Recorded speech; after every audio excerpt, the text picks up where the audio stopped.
La première chose que vit Chris, ce fut le lit, et la personne allongée dessus.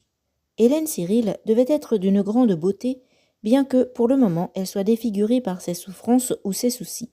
Malgré son état, elle essaya de sourire aux 3 filles. « Maman, ça ne va pas mieux ?»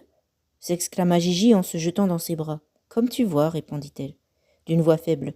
Tu me présentes ? Bien sûr. Voici Christine Tinopoint et sa sœur Céline. Elle a été sympa, elle nous a emmenés sur sa moto. En moto ? Ne conduisez pas trop vite, n'est-ce pas ? Non, madame. Le plus important est d'arriver, bien sûr, répondit Chris d'une voix douce. Elle aurait aimé ajouter qu'elle leur avait servi de leçon avec son accident, mais elle s'en garda.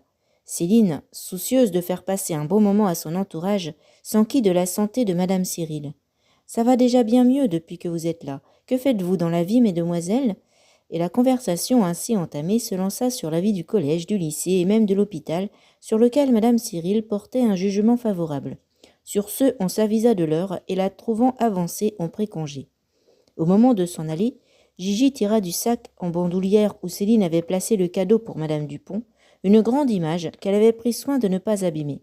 « Regarde, maman. Ce sont des chevaux avec une danseuse dessus. Attends, je te l'accroche. J'ai apporté des punaises. Voilà. Merci beaucoup, ça égayera un peu cette chambre. Bon, dit Gigi en embrassant une nouvelle fois sa mère. Salut, porte-toi bien. Toi aussi, et accroche-toi à l'école. Quand les 3 filles furent dans le couloir, personne ne parla d'abord. Chris méditait les paroles qu'elle avait entendues, tandis que sa sœur amorçait un discours sur la suite.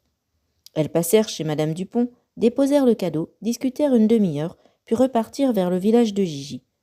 Elles arrivèrent enfin devant la maison de son père vers 4 heures de l'après-midi.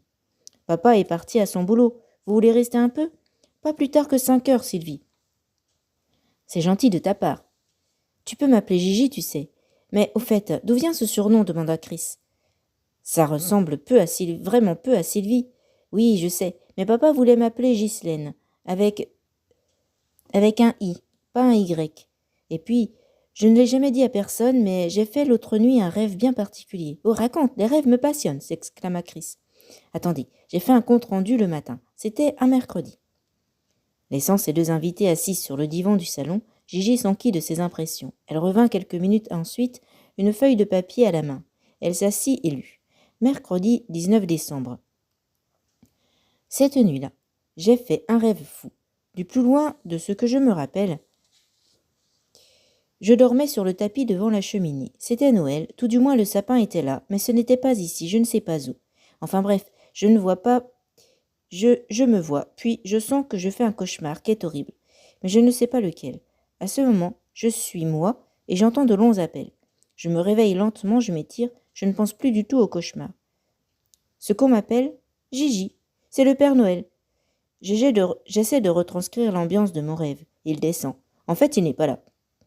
À ce moment, Sylvie relève la tête de sa feuille et demande si elles ont compris. C'est assez compliqué. Mais enfin, continue, fait Céline.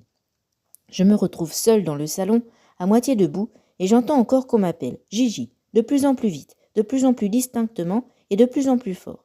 Après, je me bouche les oreilles et je me réveille. Voilà. En fait, ce n'est pas un cauchemar. Signé Sylvie, alias Gigi. C'est marrant que j'ai pensé à Noël.